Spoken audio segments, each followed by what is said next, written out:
Syarat kesempurnaan menjadi kesatrio Jawa ada 5.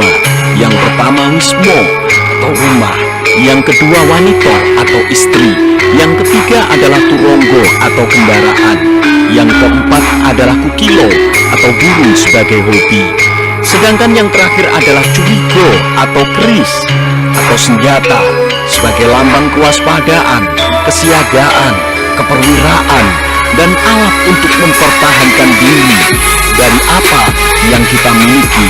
Keempat sebelumnya, tanpa senjata, yang empat akan bubar binasa bila mendapatkan gangguan dari luar.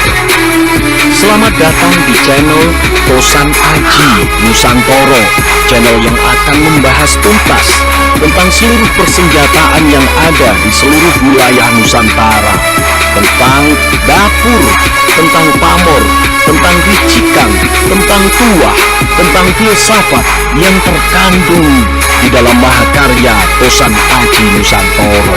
Jangan lupa klik like, subscribe, and share jika channel ini membawa manfaat untuk masyarakat kita dalam melestarikan budaya Tosan Aji Nusantoro.